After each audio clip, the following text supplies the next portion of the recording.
Hey Nerf Herders, I'm Addy Thomas. And I am Ben Milton. Thanks for joining us for another episode of Certain Point of View. And we've got some news, and we've definitely got plenty of TV to talk about. I mean, we are talking about some, we got Walking Dead premiere that came out, yet another episode of Inhumans, another episode of The Gifted, some CW DC TV shows. Rebels. And yes, another pair of episodes from Rebels. So we got a lot to cover in this episode. Before we get to any of that, though, I want to let you know that you can go to our website to find all of our podcasts there. In case you didn't know, we play a D20 game, and in there, you know, we have an adventure that started after the Battle of Yavin. We're a bunch of scruffy Nerf Herders, and there's a lot of cool things, including some things that are actually canon, like TIE fighters that happen to have shields, right, Ben? Yep. Yeah. Yep. Fuck you, Dave Filoni. Wait, who's Dave Filoni, Dave? I mean, Ben.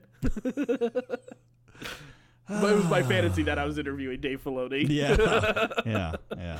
I won't be as salty as he is. How about that? Yeah, you know what? That's all right. It's canon now. I can't argue with it anymore. Which also kind of fucks our story, because the whole story that Case was building was that was a new thing. It could be a reemergence of the TIE Defender project. No. Yeah. Now they completely screwed Case's we'll have to adventure. He's going to have to completely rework my backstory now. He doesn't have to completely. It's just like you're borderline crazy in that story anyway. So, and you're not well liked by most people in the galaxy. So, I mean, it's not going to be too much of a change. We'll see. Yeah. We'll see. What we're getting around to, though, is we've been having a lot of fun playing the Star Wars RPG and D20 game. Ben's character is a little bit interesting, a little bit out there, talking conspiracy theorist, but a conspiracy theorist who might be right, you know. So apparently so. Yeah. Apparently so, because TIE fighters didn't used to have shields. That was the deal. They were super fast, super deadly, but they didn't have shields, so they were easy to destroy, which is why they would fly in numbers. Right. Because they needed them, because they would get picked off, whereas the X-Wings were a little slower, a little less maneuverable, but had tons of firepower and shields, which is why they're bigger. But there have been numbers of different projects also in Star Wars lore of making TIE fighters that were a little bit more shielded and capable, including TIE bombers, including, you know, the TIE Defender, which is now part of Star Wars Rebels. That's part of a project that Thrawn is creating, that he's advocating for. And then, of course, there's Vader's modified TIE fighter as well. So anyway, we'll get around to all of that today, but I just wanted to let you know that you can also follow all our different podcasts, including Cases and Other Past podcasts, our Star Wars D20 game, the Scruffy Nerf Herders. All of that is on our website, certainpov.com. Those are all separate podcast feeds that you can follow, so you're getting exactly the podcasts that you want whenever you want them. Again, that's certainpov.com. All right, let's get to the news today. So Pokemon is coming to the big screen in live action. Legendary Pictures is adapting the video game The Great Detective Pikachu for a Detective Pikachu movie. And names like Hugh Jackman, Ryan Reynolds, Mark Wahlberg, and Dwayne The Rock Johnson are being considered to voice Pikachu. Okay, so here's my question about this. Yes. What the fuck? You haven't heard of, I guess you clearly haven't heard about this. And I think there was even like a little bit of a teaser trailer already, because it's a fully animated Pikachu. So it's not like it's going to be like, he's not going to look like realistic necessarily. So he's going to look CGI, but in a sort of half CGI, like he's CGI, so like in a real world. Roger Rabbit. Yeah, exactly. So here's but what? Why would you have anybody voice Pikachu? That, I think, is the big question, because that indicates that clearly we're not going to have Pikachu just saying Pika Pika, or like all Pokemon who just say their name and emote it differently. So that's the huge change. So obviously now it becomes a question of who would you want to voice Pikachu? Whoever's been voicing Pikachu. I don't understand the concept. Well, no, it'd be he's going to have a person who is the voice of Pikachu. So he'd say actual dialogue like we're talking now, not just saying Pika. This doesn't make sense to me. Like, this completely blows apart like everything that what little bit I know about Pokemon. This doesn't make any damn sense to me. So I don't have a horse in this race. It doesn't make sense. Like having The Rock saying Pika Pika Pikachu. He's not going to say Pika. But that's what Pokemon do, right? Like that's we've never seen a Pokemon of any kind say anything other than their name. Again, there's a first time. And but we've never heard Mario 20 years for a long of time. Pikachu lore and history where that's the only thing he's ever said. He's never said, damn it, or whatever the goofy kid in the hat's name is, Ash. Well, this doesn't make any sense. Yeah, but again, like let's get past that. I don't want to get past that. That's my point. Like this is a Michael Bay bullshit like extravaganza. That is way too far. Idea. No, this doesn't make sense. This doesn't make any sense at all in the Pikachu or in the Pokemon universe, as far as I can. Now, trust me, you know a shit ton more about Pokemon than I do. Not that much more. But I play Pokemon Go. I haven't touched it in about 3 weeks, and it feels good. I feel like I've finally broken the habit. Have you really? Yeah. Oh, that's funny. But what little I know about this universe, like this doesn't make any sense to me at all. I don't understand where they're going with this. Yeah. Like, it's like all of a sudden you're making SpongeBob smart, or all of a sudden, I don't know, lightsabers are rubber fish or something. Like, it just doesn't make sense to me. It's not that big of a leap. This is just like a character going from, like actually achieving more, like just more language. That's all. They're giving him more personality so that you can actually do more with his character. I don't think that's that big of a leap, is it? It's a big leap for me. It's a big leap for me. Yeah. I don't understand how. I need more information other than The Rock might play Pikachu. Which I think is a funny idea, just to hear his voice coming out of, a soft, cuddly creature. I don't want Ryan Reynolds because he's already Deadpool, and I like to keep him with Deadpool. Wahlberg sounds funny. Hugh Jackman sounds interesting. But who I really want is Steve Buscemi. Okay. Again, this is noir detective like Pikachu, probably. So what is this? This is the video game, The Great Detective Pikachu? So yeah, there's a Great Detective Pikachu game, and it looks kind of like maybe you need to look up the like video footage of that game to give you an idea. But apparently, like the way some people does that Pikachu like actually have conversations? No, but he's supposed. Yeah, there's this whole thing like maybe that the human character that you're playing is like is I don't know, this weird sort of like maybe the kid is imaginary and is the one who's actually saying whatever Pikachu is trying to say type of thing. I don't know. I've seen footage of the game. I've never played it. Yeah, this okay. We'll have to see. I mean, this might be great. It might be really entertaining. I'm just having a really hard time getting past the fact that they want Pokemon to talk now. Like, it just seems really, really weird to all of a sudden have that evolutionary step. Yeah, I'm finding it entertaining that you're finding this is such a hard pill to swallow. Doesn't make any sense at all. Well, we're already expecting Iron Fist to make an appearance in Season 2 of Luke Cage. However, Luke Cage actor Mike Colter has revealed that we can expect a Heroes for Hire arc next year. Well, let's see your boner. Go ahead. I'm excited for that. Yeah, I'm glad that they'll go in that direction. It's not necessarily what I want out of Heroes for Hire, because I don't think my sort of vision for Heroes for Hire necessarily fits the Marvel Netflix tone. Because I kind of like the idea of more buddy cop action. Well, after comedy. the last two outings in Marvel's Netflix universe, I'm not sure I know what the tone is anymore either. Really? Like, Iron Fist was all over the map. Well, yeah, but it still was never... And then Defenders was it was uneven in parts, too. That's true, but I would never call it... Like, I'd still see it as fitting, for the most part, totally within what the Defenders universe is. Like, no one's, super jokey, like, one-liners left and right. Is that that's what you're looking for out of Heroes for Hire? Yeah, is I more look of for like more fun, but like a little bit more Lethal Weapon... Rush Hour style with what I expect. Kind of like when we read Daughters of the Dragon. Yes, but without good. Good and without all of the gratuitous sex. Yes. Okay. To the point where you felt sick of it. Like, there's no problem with gratuitous sex in a Heroes for Hire action comedy, but just not that level of gratuitous sex. Right. Not like what Showtime not Showtime standards. More HBO standards. Yes, exactly. There is a difference. There really is, and it's not a little difference. No, I agree. I think they can still go that direction with that. You think there's room in this type of I feel that this Luke Cage and even this Iron Fist are way too serious for that to happen. Well, I think that there's plenty of room to lighten Iron Fist up and make him more entertaining. Yeah. And make him likable. Well, yeah. No, there is nowhere to go but up for that at this point. Right. And I think they know that, and they got rid of Scott Buck.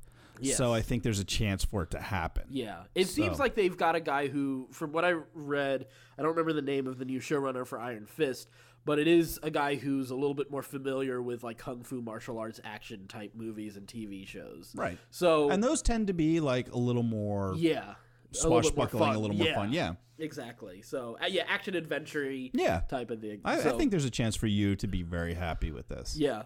I sure hope so, but I think it's going to be hard to not outdo what Scott Buck did last season. Well, yeah, okay, yeah. Like that, yeah, okay, that's fine. Let's let that bar is going to be completely obliterated. But let's come back to this though. So it's Luke Cage though. So Luke Cage season 1 has a very definite tone to it for sure. But that doesn't mean that you can't change that up. That's true. Yeah, so it'll be interesting to see how they're able to make it They have a work. different showrunner now, right? No, it's the same showrunner. It's the same showrunner. They can still go a lot of different directions with all of those characters and do different things with all those characters. True. Just because they've set a tone in phase 1, if you will, right, doesn't mean like look at Thor, like what they've done with Thor. Yeah, that's a huge like this third movie they're saying is the funniest Marvel movie. It's a straight up action comedy. Yeah. And they're saying it's hilarious. Yeah. Like that's way different than from where they started. Right. So they can go anywhere they want to in this universe, as far as I'm concerned. Right. Well, Electronic Arts president Patrick Soderlund announced that EA will be closing Visceral Games, the studio behind Battlefield Hardline and the Dead Space franchise. The action-adventure Star Wars game that was in development at Visceral isn't dead yet, though. It's being delayed until an unspecified date as development shifts to a new team led by EA Vancouver. So this game was being hotly anticipated. There was a lot of talk on social media and online. And there was a lot of promotion also coming out of EA, talking about Amy Hennig. She was leading the team developing this particular game, and Amy Hennig is known for her work on the Uncharted games, which are very cinematic with how they tell their story. So there was a lot. So having that kind of quality storytelling coming into a Star Wars game was sort of a big deal. There was a lot of rumors that even like some of what was in Star Wars 1313 was being used in this. So this is an interesting kind of development to happen with this game, that it's moving teams and it's leaving her. Yeah, it feels like they're just scrapping the story. Yeah. Like maybe taking some of the graphics elements, some of the playstyle elements, and keeping that, but just scrapping the entire project, basically. Right. And starting over from scratch. And, there's a million different reasons that could be. It could be that the game wasn't going very well. It wasn't going anywhere. They realized they weren't going to make any money on it. It could be that it was, it was way too expensive. Yeah, way too ambitious for what they could really pull off and do. And so they had to okay, well, let's pull it back. And Amy, we want you to pull it back. And she was like, I don't want to pull it back. And so there was, creative differences. If you, that whole Hollywood bullshit line. Who knows what's really going on here? I mean, EA they've struggled with the Star Wars franchises. Yeah, especially lately. LucasArts had a good track record with it. Yeah, for sure. They had their hits and misses too, just like everybody does. But EA has really struggled with it. Like SWTOR started out on fire and it's fizzled quickly. Yeah. And it has struggled to keep its membership base. And then Battlefield 2 years ago, or Battlefront. Everybody was super excited about it, and then it came out and everybody went, ugh. Right. So, they haven't figured out how to capture that. It seems like it should be a really easy group of people to get to plunk down money for. I think right now they're doing best with their mobile games. So right. So who knows? I'm bummed. Like that's 2 really big Star Wars games that have been scrapped now because we lost 1313. Yeah. And now we lost this one. Right. And both of them looked amazing. And what we were being told that they were developing into was going to be amazing. Yeah. And now, it's been a while since we've had anything other than Battlefront. Right. Which which is, I mean, that's fine. Battlefront 2, this one looks really cool, and it's getting a lot of hype. I'm still gonna wait. I'm not going in on that. No, I'm gonna go. I am gonna go in on it because there is a campaign, and I want to play that campaign. But I'm trying to figure out whether or not I'm going to. Can you do the campaign multiplayer? No, I don't. I don't know I don't think you can do co-op. I'm pretty sure you can't because I'm pretty sure you're going to be playing as Iden Versio, who is the main character. Right. And so I mean, who knows? I may need to look that up, but because I would be tempted. Like, I'm really only interested in first-person shooters co-op. Yeah. Yeah. Those are and that's fun. That you can play because remember when we used to do co-op on Call of Duty? That was a lot of fun. That was so much fun. I saw the commercials lately. I'm totally switching gears. Sorry. Yeah, no, it's cool. For the new Call of Duty game that's coming out, where they're going back to World War II. Oh, no, I didn't realize they're doing that. Yeah. Oh, dude, it's so funny. They're like, we're going back to World War II, and then it's like, let's get the guys back together again. Oh, really? They do this whole little montage of them getting like 4 guys back together to go play this game. It's amazing. What game I wish was co-op in some way, and there's no way just with the concept of the game, but. Middle Earth Shadow of War game. That looks really cool. Looks like so much fun. The first game looked really cool too, and even though I'm a Tolkien fan, I know that this is like crazy, like lore breaking, and and whatever. Like TIE fighters having shields. But I don't even care. Like I just want to play it. It looks so much fun. I love the advertising campaign they've had going for Shadow of War. It's amazing. Yeah, it's the best game advertising campaign that they've had since World of Warcraft used to have like Shatner and Vern Troyer and all those guys. Mr. T with the Night Elf Mohawks. Yes. Those commercials were amazing. Yeah. Although Madden has always had really good commercials, yeah, that's too. True. I will say that. Madden true. has been pretty consistent, but outside of that, there are not a lot of notable game campaigns quite like the WoW. I'm a whatever class, race and class thing, and of course the Shadow of War orc. Like, because what's cool is it's advertising a specific feature of the game. Yeah. Because I remember for the first game, and it's carrying over into this game, but if you would come across an orc who is like the leader of some sort of band, or even if it's a low-level orc, like if you didn't kill it or if you wounded it, you could come back across them. Yeah. It would remember and it would develop, like it could become the leader of a war band. So all sorts of stuff. So like seeing like these orcs with vendettas, it's amazing. It's hilarious to watch. So good. So but coming back around to Star Wars and gaming, because it for me, the gaming was actually an early thing that really made me a Star Wars fan. Oh, okay. Like that really endeared me big time to it. Like I loved the original trilogy when I watched it, but I think the experience of gaming in the Star Wars universe made me even more excited to be a part of it. So like it's interesting, I think, how different people find that fandom, but like for me, like that definitely like secured me as a fan. And there was so many games that I've enjoyed, like the Rogue Squadron games I absolutely love, and I think that's an interesting thing that, like, it's funny, I was having a conversation with someone who about like future Star Wars movies, and they felt that as long as you have Jedi in a movie, they'd be happy. And I actually felt like, you know what, I'd be fine with a Star Wars movie that didn't feature any Jedi or Force users. Now that has yet to happen, but for me, my favorite thing about Star Wars was always the space battles. The dogfighting in A New Hope and Return of the Jedi are some of my absolute favorite scenes to watch.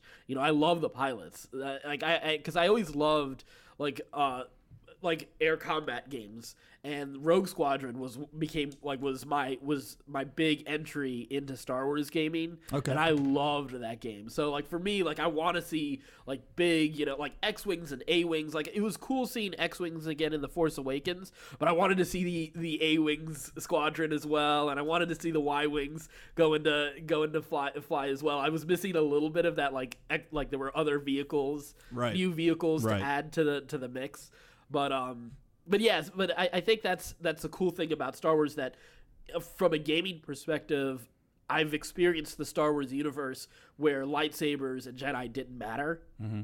So I still enjoy Star Wars without the Force, as well. Yeah, for sure. I remember when I was a kid, I used to play on my Atari the Empire Strikes Back game where you're on the snowspeeder and you're having to shoot down the AT-ATs. It's just waves and waves and waves of AT-ATs, and you got to shoot them right in the back of the neck. Yep, there's that right spot. There's that little blinking light that you got to hit. It's impossible to hit half the time. Yeah, I played that game. Literally played that game until I had blisters on my hands, and it was like just pussy, bleeding, disgusting. Yeah, I'm with you. The games are really important. They bring a lot to the universe, and they add a lot to the lore. And then apparently, like, this new Battlefront 2 game is bringing a lot of lore with it. So I'm bummed that some of these games haven't made it to press, and that we're not gonna see, what some of this lore was. Like, there was a lot of talk in 1313 about going underneath Coruscant and finding out the backstory to Palpatine. Right. And Boba Fett was, you were going to be playing as Boba Fett. Getting into the scum and villainy of the Star Wars universe. Like, that's, honestly, that's a huge part of, like, one of my favorite parts of the Star Wars universe is the scum and villainy. The bounty hunters are awesome. That season of Clone Wars, when they did the bounty hunter season. Oh, it was so much fun. Cad Bane is such a great character. Yeah, for sure. You don't need Force users to make Star Wars still, for me. Not anymore. It's a big enough universe now to get out past that. Absolutely. Well, mistakes in Congress are words that are often found in the same sentence, but that also applies to a Wikipedia entry on lightsabers. So last Wednesday, someone on Capitol Hill was hard at work editing the Wikipedia entry about lightsabers, and they added this sentence: "The color of the blade has no bearing on whether or not the wielder is ideologically good or evil, nor does lightsaber blade infer the wielder's gender." So while they're correct on gender, they are definitely wrong on blade color and the blade wielder's morality. Why are you editing? What is going on? I don't understand. This is why I hate politicians. Like, just a basic understanding of facts and reality. And morality and perspective from a certain point of view. I guess everybody's like... God damn it. But that's like a pretty key, there's not a single Force user, a lightsaber wielder, actually, I should say, that's a bad guy that has a non-red lightsaber at this point. I wonder if, they're trying to, do the whole, Mace Windu had a purple lightsaber because he was balanced between both good and evil. Blah blah blah blah. Yeah, but that's the only one. That's only because Samuel Jackson wanted a purple lightsaber. Right. At the end of the day, and yes, they've created a lore reason, and the lore reason I love it. It works for it. Totally works for me. All right. Only because it does start us down. It's one of those things. Yeah, it's one of those things that has paved the way for the Gray Jedi to be a possibility, and hopefully in actuality in The Last Jedi and Episode 9. We'll see. Yeah, that's why I said hopefully. Yeah, I'm not holding my breath on that one. Screw, God. I just think it's funny. I just want to know. I want to know who it is. I want to know if it's got to be an aide, I'm assuming. But I guess it'd be just as obvious if an actual congressman was this detached from reality or lore or truth. Both. Yeah, truth. Facts. Yeah, because that is a pretty it's established. It's completely established. You even have now in the comic books talking about how they get the red crystals. Right, that's a big deal because one of the big developments recently in the current Darth Vader comic, which is a really cool element, is the kyber crystal is from a Jedi lightsaber, but the Sith has to pour their pain and suffering and basically make the kyber crystal bleed to make it a red kyber crystal for their lightsaber. Right. Which is such a cool concept. Such a cool concept, and adds to the lore and adds to the process of makes the red lightsaber even more badass. Right. Which it already was. Yeah. So yeah. Yeah. Well, God damn it, Congress. So let's go ahead and start getting into TV shows from this past week. So we'll start with definitely the worst of them, Inhumans. Well, here's the good news. And you said this earlier today, and I'm going to quote it. The best thing about this episode that I saw was when they said that there's only 2 episodes left. Yes. Because The show's not good. No, it really isn't. There are things that I want to like. There was so let me ask you this before I get into my thoughts on it. Did any thoughts anything stand out to you? Things Karnak is still the most interesting character on the show. By far. Yeah, and it was nice that a lot of this episode was also driven by him. His flashbacks. Like I did like, even though Gorgon is so simple and but I do like that relationship kind of. Yeah, well that was the one thing that made Gorgon interesting this episode was the relationship between the two. Yeah. Yeah. So here's kind of what I'm taking away from this show is it's basically following the same footprint and the same path that Arrow took. How so? You have a hero in Black Bolt who is misunderstood by the people that he is trying to help and lead, right? And he's got and we keep having these flashbacks as to why he is the way that he is, right. And we're getting it in pieces from him and the people around him. Like it's basically constructed the same way, but in not as an interesting path or as interesting characters, and without all of the lame love triangles. Man, I totally missed that on the show. I didn't even feel they were trying to do that much with Black Bolt. Like I get that he's misunderstood. This last episode really brought that home with like the class struggle. The class struggle has always been that underlying path. Yeah. But then like with the tracker chick kind of confronting him and Medusa defending him and him, and saying like, you don't understand what we've been through and where we've come from, and he's trying to save the city, blah blah blah blah blah. Like to me it felt very like it wasn't exactly. It's not exactly the same as Arrow. That's what I'm saying. Right. But it's following a lot of the same ideas and beats that Arrow season one did. And in true Scott Buck fashion, is failing miserably. Right. Yeah, and because that was the first time I was kind of interested, because that's the kind of stuff I've been wanting from this series from the beginning, to really set it apart, is to really kind of delve into that idea of the class struggle and what the experience of a common Inhuman on Adelan is. And like I wish they had kept it to Adelan. I don't think there was really any reason, as bland as Adelan is, there was no real reason to bring them to Hawaii. Yeah, I don't understand what the point is. And again, I think ultimately it's just to tie it into Agents of S.H.I.E.L.D. Yeah.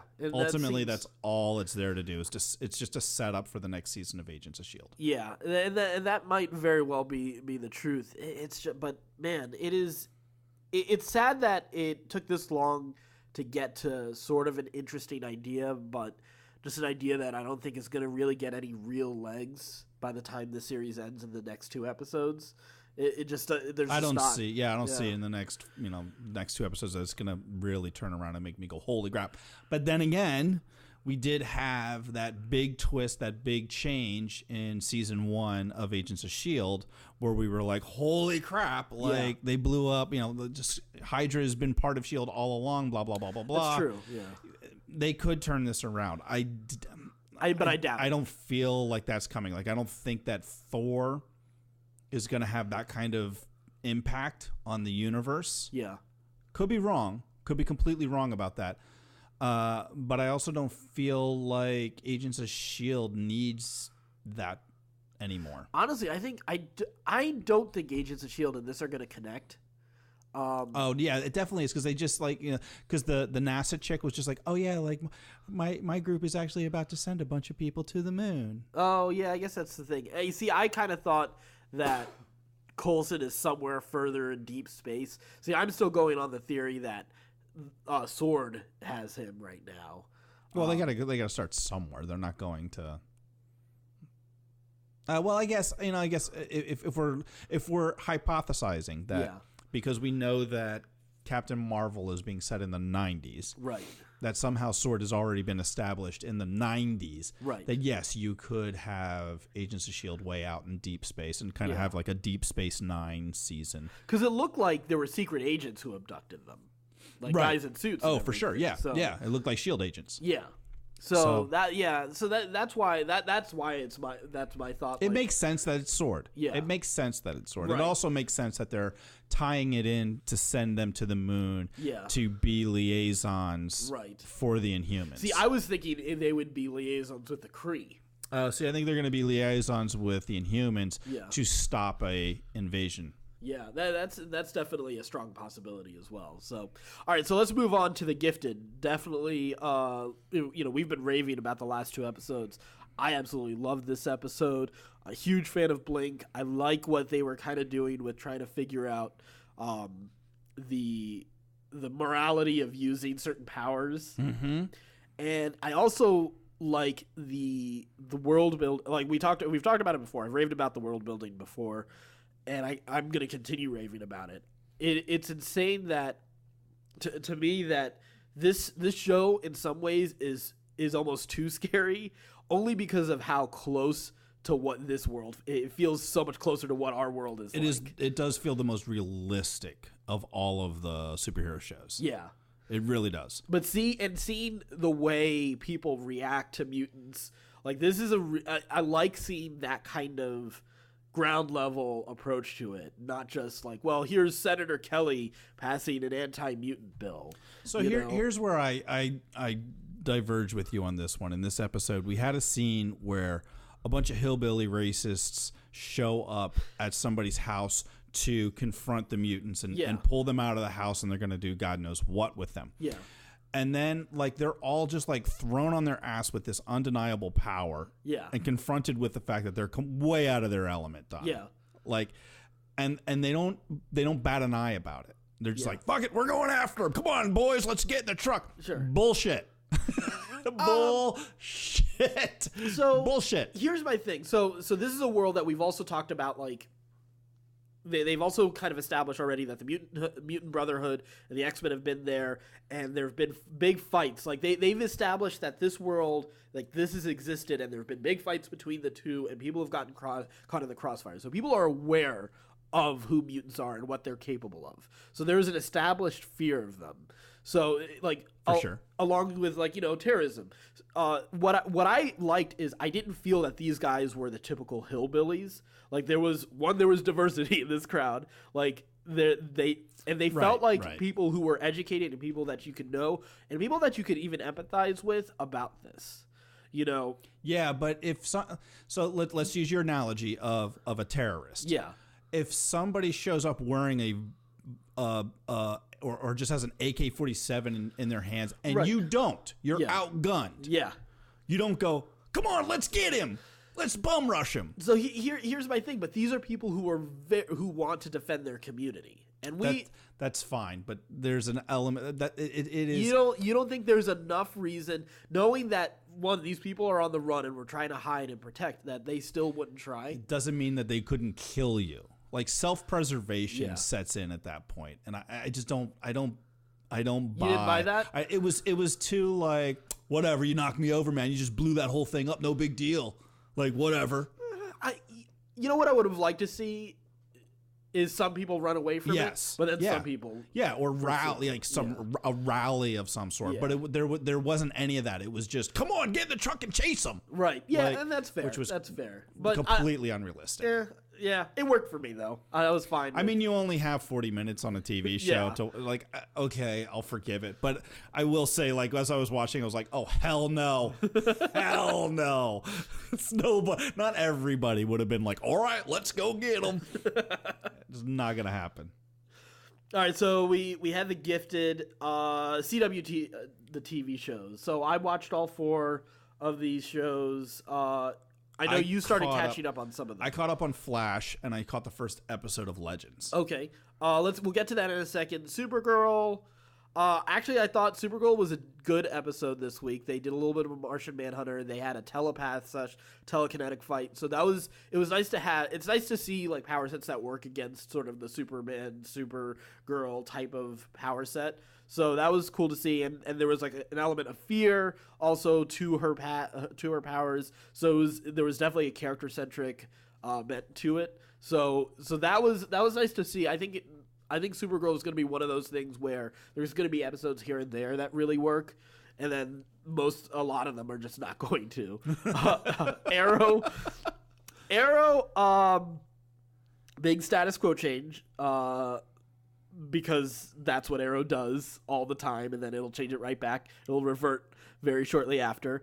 Right now, Diggle is dealing with like some sort of nerve damage and some fear, and apparently guys on the team have gotten hurt because he hasn't been doing his job. So that's happening, and then you've got Ollie. He's taking care of his kid, and he decides, hey, I'm gonna stop being Arrow. Diggle, it's your turn to be Arrow. So obviously Diggle is already dealing with this kind of stuff, so it's gonna be a matter of time before Ollie's in the fight. And of course, there's gonna be the crossover event, and Ollie's gonna be into it. I would like if they were to actually seriously do this, if they actually pass the torch and have Ollie just be in the background helping fun stuff and maybe stepping in when things are very, very serious and needed and world-ending type of thing. Right. That's fine. Give a good six episode arc. Yeah. Where he's just in the background helping, and then maybe step away from it after he does like the big crossover event. Know, but you just know that he's not gonna step away from it long enough. This is only episode 2, so I have a hard time taking this story arc seriously. Yeah, but. I mean, we'll see. Maybe Arrow will surprise me. So. Well, and you're right. That's exactly what they did in Flash with Flash is gone. Yes. 20 minutes later, Flash is back. It was all in the same episode. Yeah. So let's get to the Flash. So what was your thought? So you watched the first 2 episodes or just the first 2? Okay. I did see the first 2. So let's talk about the first episode because that's a pretty big deal. That was the problem with the first episode was Team minus Flash. We didn't really get to see much of. Yeah. We got to see just enough to know that they're not the same, which would have been really interesting to see how they adjusted and how they all rose to the occasion or didn't rise to the occasion. And it would and I really liked Barry Allen with a beard. Right? That was kind of cool. He looks great. Yeah. I was like, he should totally run with that. Ayo. Yeah. You know what I will say though, and one of the things that has always worked for me on this show is Joe. Joe, as a father figure to Barry, has always really held the show and given it has emotionally grounded it, and the scene where he is taking care of Barry and shaving him, that scene worked for me. Yeah. So, no, the interaction and the relationships between all the characters is really good. Yeah, is really good. I even thought the Caitlyn stuff was good too. Right. I don't know. I missed the whole. A lot of the Killer Frost. I missed the whole Killer Frost storyline, and a lot of it wasn't good. Okay, it wasn't great this time either. Yeah, it's a mystery. Yeah, why is she having trouble controlling her powers or whatever, and who's this dude in the bar that she's with that's trying to manipulate her? I mean, it's interesting. It's intrigue, which is fine on a show like this. I liked what I saw so far, to be honest with you. Yeah, I didn't love it. I wasn't like, this is my jam, but I'll watch it for sure. It's a guilty pleasure kind of show. I'll give that. Yeah. And then episode 2 was interesting with the new Flash suit, and I thought it was a fun episode. It was a fun episode and a cool villain and a nice change up. I am really used because I watched the first 2 seasons of Flash, so I'm really used to just Barry fighting people who are fast. Right. And that got boring pretty quick. Yeah. So it was nice to see Team Flash have to fight something different, in a different power set of just fast and slow. But computer virus guy was really cool, and I'm interested the whole mystery of how did he get his powers, and there's others like him, and who is this dude in the future? Right, the Thinker. Is that who it is? Is that the Thinker? That's what I've heard the name of the villain. Okay, I don't know anything at all about this guy. I don't know anything about him either. He looks cool. He looks kind of like the Borg. Yeah, which is a nice look. So I'm in. I'm definitely in for this season. Yeah.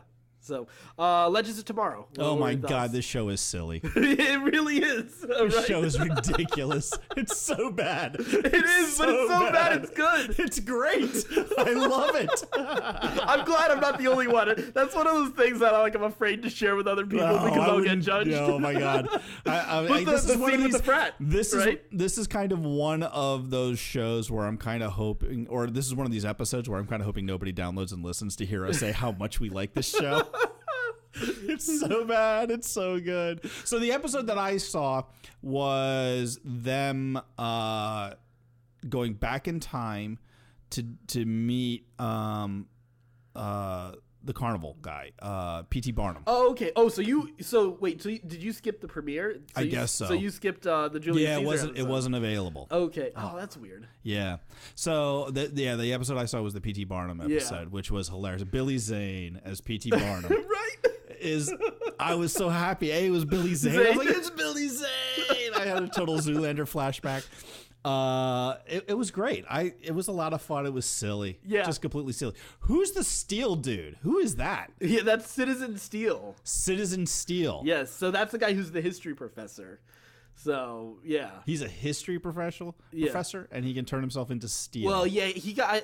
but only when he's not dehydrated, apparently. So they explained, he is related to there's a Citizen Steel in the 30s, and that's part of the story of season 2. I don't remember how he got his powers, because he's got this hots for the Vixen's grandma from the 30s. Who's also Vixen, because I guess they get their powers through an amulet or something crazy like that. But she's having problems controlling her powers. Yep. And they're controlling her. Right. And he gets dehydrated and can't use his powers. Like, it's just ridiculous. Which I thought that was a joke. I don't know. I don't think he literally was... I feel like that was it might have been. I feel like that was a thing. I felt like it's canon now. Because it didn't make any sense. Really, why would you bring it up if that's not a thing? Right. Like, too thirsty. I can't do it. And I love the whole ordeal with the saber-tooth tiger. Oh my god, when they shrank him and he was just like the little kitten running around. I was like, oh my god, I want a little saber-tooth tiger.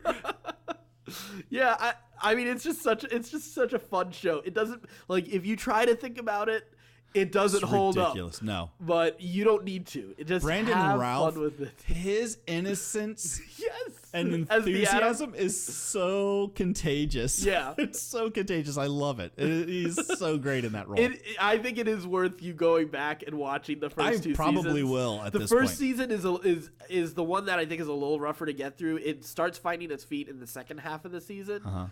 But season 2, they really find their stride because it's just episode of the week. It's just villain of the week. And yes, there's a big overarching villain. And you can even see that they are even starting to hit at a bigger villain. Right, for this one.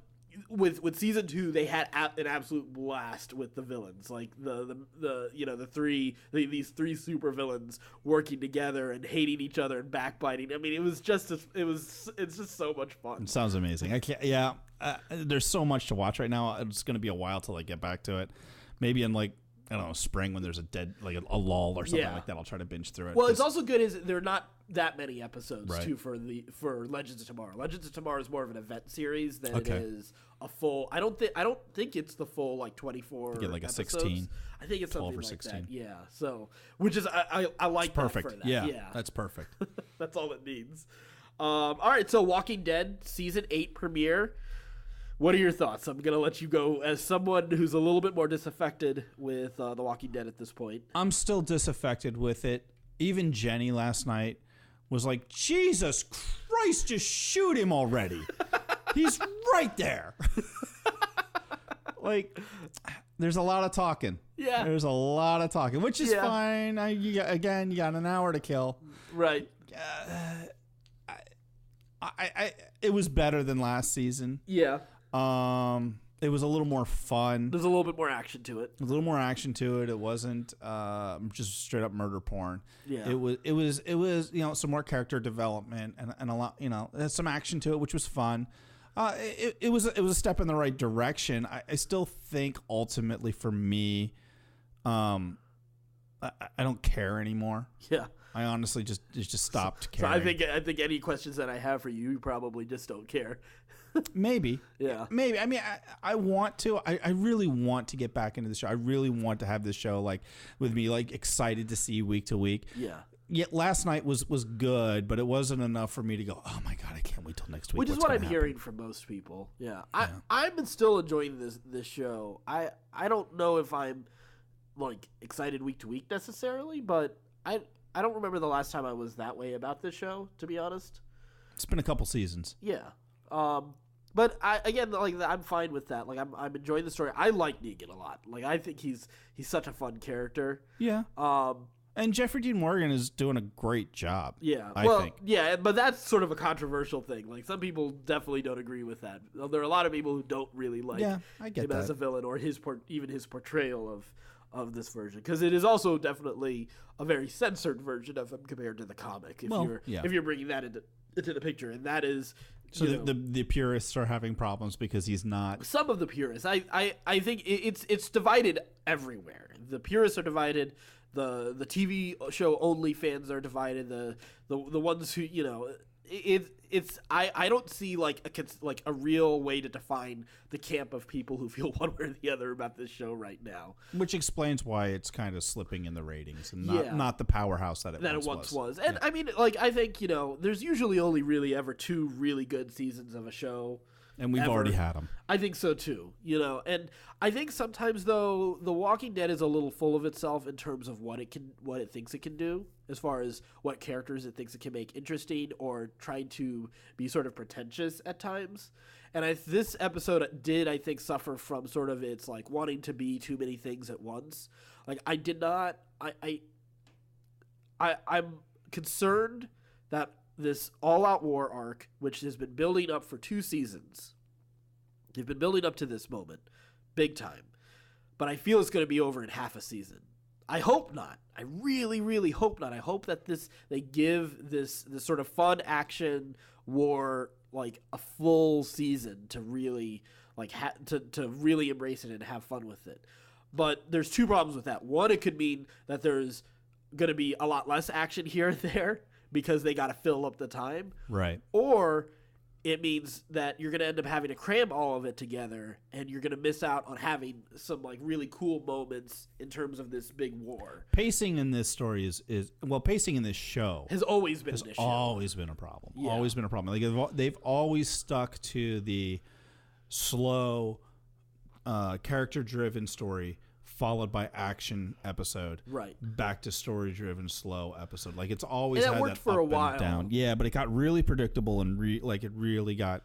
When you knew it was coming, you were like, I might as well just skip this episode because I really only want to see what happens. Like, yeah, exactly. So what do you do? Like, what's the solution then? I think how do you subvert expectations at this point? I don't know. Without totally changing the show, I think it's almost impossible to do. But I think I wish there was enough discipline with the show to say All Out War is going to be the end of the series. There's no way they're going to do it. That's not going to happen. That's never going to happen. No. But did you watch Talking Dead? No, I didn't. I heard it was extra long, and Jesus Christ, it was like 2 hours of masturbation, and it was so boring. And who did they even have on? They had everybody on. Oh, really? They had the whole cast, the producers, the directors, the writers. And they had everybody on. I saw a bunch of episodes available. On. Oh, wow, really? They reached that far back? So was Michael Rooker there? Yep.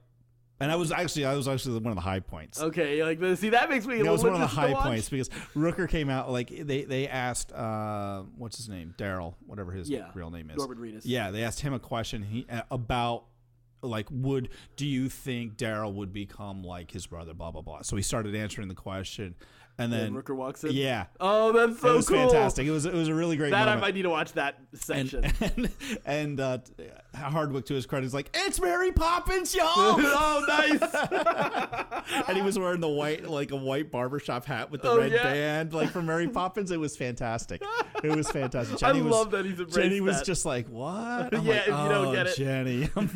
I'm so disappointed in you. Rooker's going to be at AwesomeCon. Did you see that? I did see that. Might have to. I kind of am almost willing to pay for that one. Yeah. But I don't want him to die. That's messed up. But yes, it is messed up that we think we're a curse to these to the guys that we take photo ops with. But I'm just saying. They've all been old guys so far. So Rooker's not young. He is not either. Yeah, he's not young. He's not in the prime of his life. Yeah, I love Rooker too. I do too. He's always fun. I do too. We got to really think about this one. We may have to. Maybe it's just one of us. Maybe it's not both of us. No, we got to go together. Maybe if we. It's a team. It's a team thing. It's a team thing. We got to go together. If we're gonna do it. We're gonna do it together. So, Talking Dead was awful. It was absolutely dreadful. But I agree with you. Like I don't know what the solution to the show is. I don't know how to get this show back on track. I don't know how to make this show interesting anymore. I feel like they've explored everything there is to explore with these characters. Yeah, You can put him in different scenarios, but what else are we going to learn about Rick? I'm really enjoying the comic right now because there's some interesting places they're taking Rick right now, and that's making me willing to be patient for some of that. But for a TV audience and in the TV medium, it's not that kind of stuff. That kind of patience doesn't work.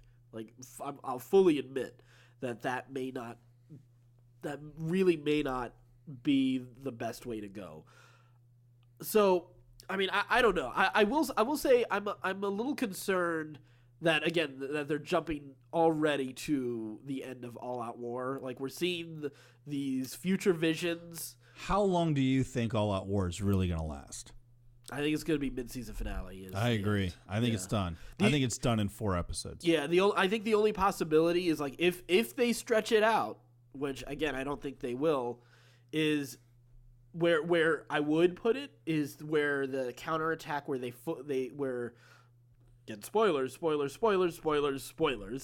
So there is a counterattack that Negan leads. Of course, they've got to have some victories in this war. You know, it's not going to be there's. It's not all out raffle stomp. Yes, exactly. Because like this is actually already a couple steps into All Out War. Like this is a huge chunk of All Out War that they did in this first episode.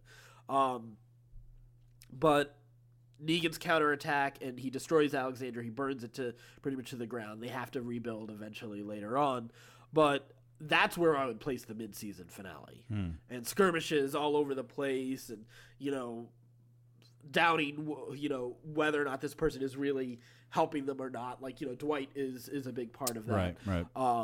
And maybe introducing other characters or different things. Like now that you've really developed the Kingdom and the Hilltop a whole lot more than they were in the comics, you can really get into the intrigue of what's happening in those communities and sort of how the people feel about this war and whether or not they want to, feel more secure with Negan or there is room for that kind of stuff. But again, stretching that over the course of a freaking season is way too much. Sounds like a lot, yeah. And so I can't fully advocate for a full season of All Out War, but a half season is also not appropriate for it either. It's just Walking Dead pacing. It's a really difficult spot. They've got to come up. So now the wild cards you do have are the trashed up postmodern. Yeah, the heapsters. I can't take credit for that, but since I saw that online, but yes, the heapsters. They're awful. They really are. Even Jenny's like, this is so dumb. I was glad we didn't see them. I was surprised that we didn't, but I was happy that we didn't. But obviously they're going to be a little bit more involved to stretch this fight out. So. Yeah, well, I mean, we'll see. Or maybe not. They've got to be. There's no way they're just going to, let that. Well, they'll be out there, but, yeah. I mean, who knows? Yeah. May only get half an episode with them. Well, I imagine they're going to be important to the counterattack against Alexandria. Maybe. Or against the Kingdom, or against Hilltop. Yeah. Or they're going to switch sides again. Right. Yeah, that's also a possibility. I could see the thing is I could also see them switching sides via mid-season finale move, Yeah. So, but I think realistically it's going to end right at the mid-season mark. I think, cuz the other thing that they seem to be really wanting to do is do this intercutting between what's the future. And I know some people are questioning whether the hazy future with old man Rick if that's real or not. I think it's real. I'll tell you what I think. That is the worst fake beard I've ever seen. Is. He looked awful. They did a great job with his crazy beard. But how did they mess up this one? It looked awful. Yeah. Yeah. And really Michonne looks like she's younger somehow. Yeah, right. Well, Black don't crack.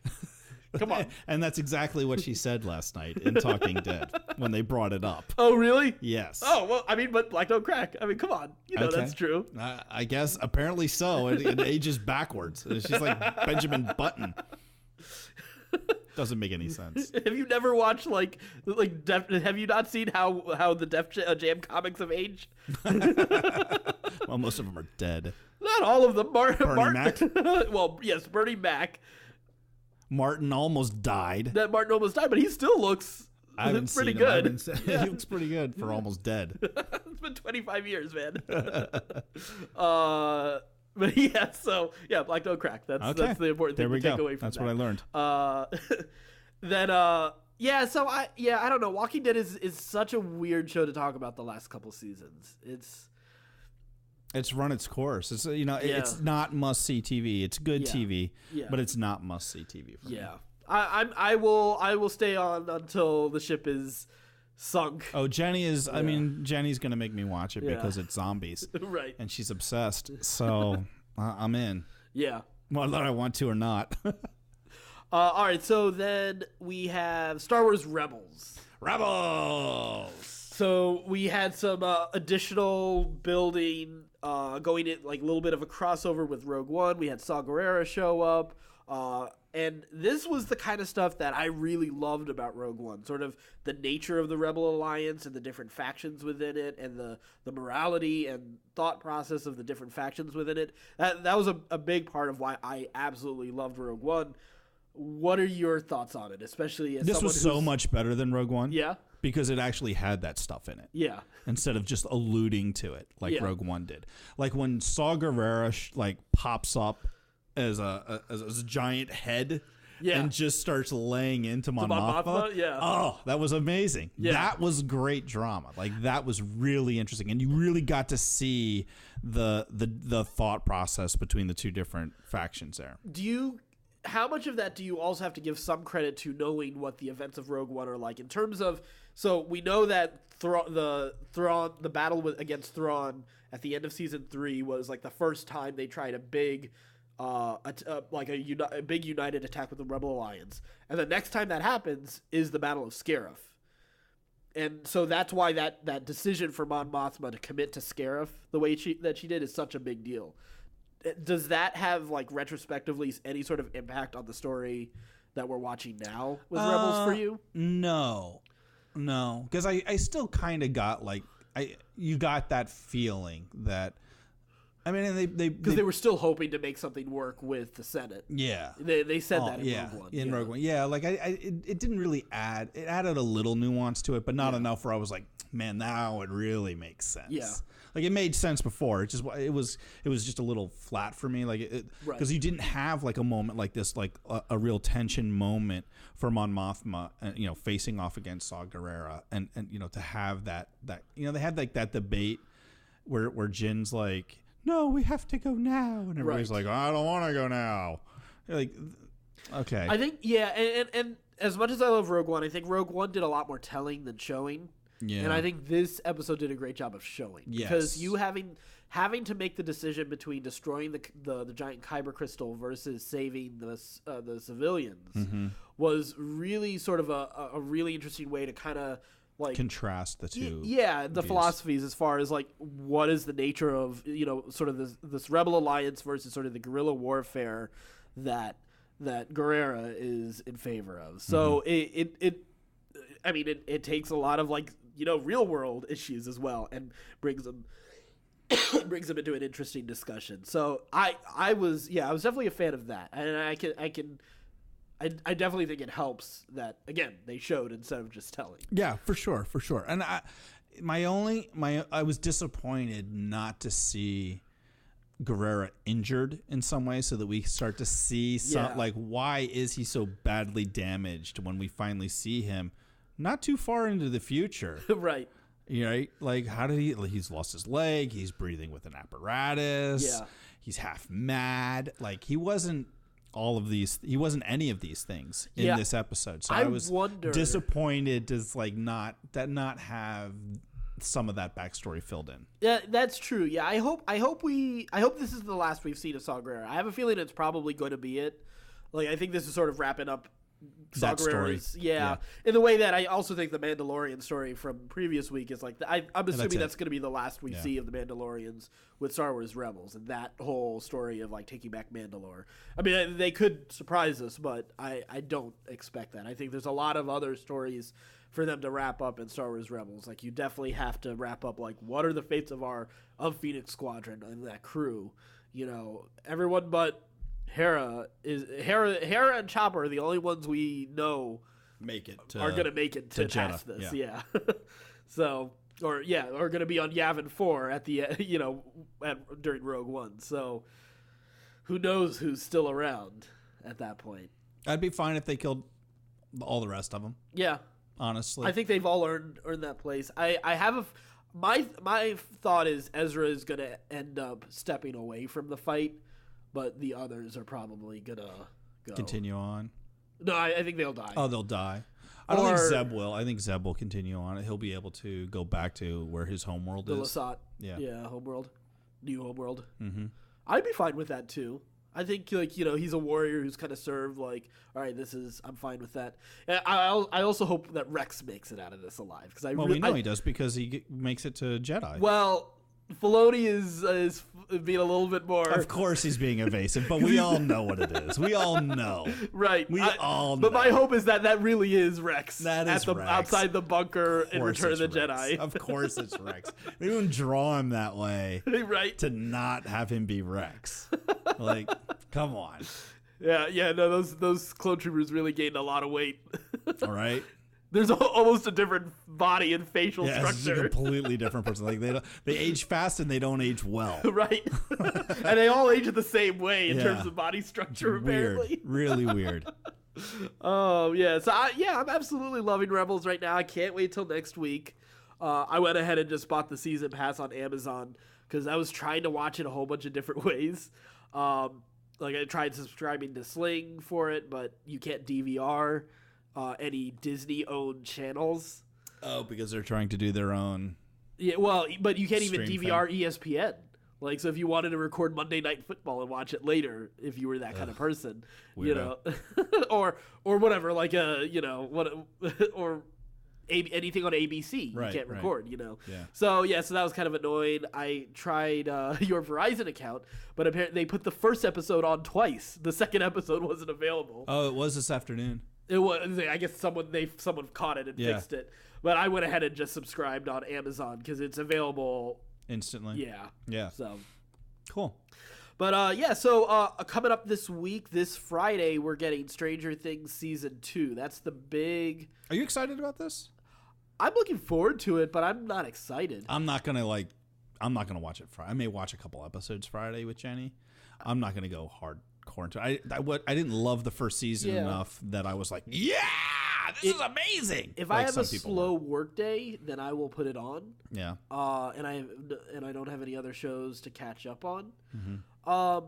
But yeah, I'm not in any rush. Saturday, my mom's birthday is on Monday, but I'm spending Saturday with her, and then I'm going to a game on Sunday. So, yeah, I won't have time to binge it to really watch it during the weekend, but I'll probably watch like 2 or 3 episodes, I imagine. Okay. On Friday, we'll see. I don't think we'll be ready to do a review for next week. Nope. But maybe I'll have. Maybe I'll like the first couple episodes where I'll just be like, nope, I'm watching it all. I have heard some good early reviews in that it subverts expectations. All right. So maybe I will like it because I everybody raved at how amazing it was, and maybe it's just like the dick in me who's like, oh, if everybody likes it, I'm not going to like it as much. That's usually my thought process on that kind of stuff as well. But I enjoyed it. It was okay. Yeah, it worked. Okay. It was really nostalgic. It had a lot of member berries for me. Yeah. Right. And I was just like, like I already saw all these movies in the 80s. Yeah. And I liked them better. Like this is a nice callback to all that, but it's not the same. Yeah. For me. So if it subverts expectations, that means that they're going to try and do something different. Right. And try to actually expand the world and not just do more member berries, then I might actually really dig it. But which is interesting though. Like, I mean, let's talk about this a little bit. In terms of story structure. Like, first entry into a series of whether it's movies or TV shows is usually to kind of establish a world and make you love it. Right. Star Wars does this. Lord of the Rings, Fellowship does this. A lot of really good stories find ways to bridge that gap. And, Star Wars is a remix of a lot of different stories. And so sort of that familiarity helps you endear yourself to it. So I'm wondering if, like, that'd be if the reviews are right, like, the way Empire subverts expectations and is praised as one of the only good sequels out there and not just more of the same, like maybe that like this could be a really good series if that's the case, because it if it follows that kind of pattern, it can do some cool things. I have no idea what it is, because like one of the things that like I did find sort of interesting and intriguing from the first season was sort of I forget the sheriff's name. I don't remember almost anybody's name, to be perfectly honest, from the series. Yeah, Winona Ryder. That's all I know. Right, but the sheriff. Yeah. His kid was part of this project and went missing years ago. Right. So I'm interested to see if there's how that works into what happened to that kid. Yeah, that was kind of the story that I was a little bit more interested in. It's sort of the bigger picture. Yeah. So, maybe there's something, to that. Yeah, who knows? Who knows? So in the way that Vader became something even bigger than what we expected out of A New Hope, Right. So, yeah, so we'll see what happens. We'll eventually get around to a Stranger Things season 2 review, I'm sure, but just don't expect it to come out crazy soon. But the cool thing is we got Thor Ragnarok coming up very soon. Yeah. We're going to see it in Tyson's Corner, the Dolby Vision screen in Dolby Atmos. So we're going to see all of its bright colors and glory with full color depth and amazing sound, which is the only way to see a movie that looks this amazing. True. So like just I'm visually, psyched. I'm really, really psyched about it. Like I think it's rare for me to look at a trailer and see that there is an aesthetic for a movie that I'm excited about. And right now I feel that way about Ragnarok, and I feel that way about Last Jedi. I'm really digging the look and the colors for Last Jedi. In some ways, even as much as I'm eagerly anticipating the plot of Last Jedi. So I cannot wait to see that. So it's good. It's a good time to be alive. I know, right? Just Lord, help me make it to episode 9. That's all. I'm working out. I'm losing weight. I just got to make it to the end of this trilogy. That's it. That's it. Lord. Get me to the end of phase 3 of Marvel. and episode 9. The last, in episode 9, and I'm good. I'm good. So let us know what you think about any of these TV shows, movies, or any of these news stories. Do you think it's weird that Pikachu is going to get a human voice? Yes. What do you think of Congress spending time on lightsaber color and morality and gender, relationships? All of that, you can contact us through a variety of social media. All of them, though, are available on our website, certainpov.com. Again, that is certainpov.com. Until next week, though, stay scruffy, my nerf herders.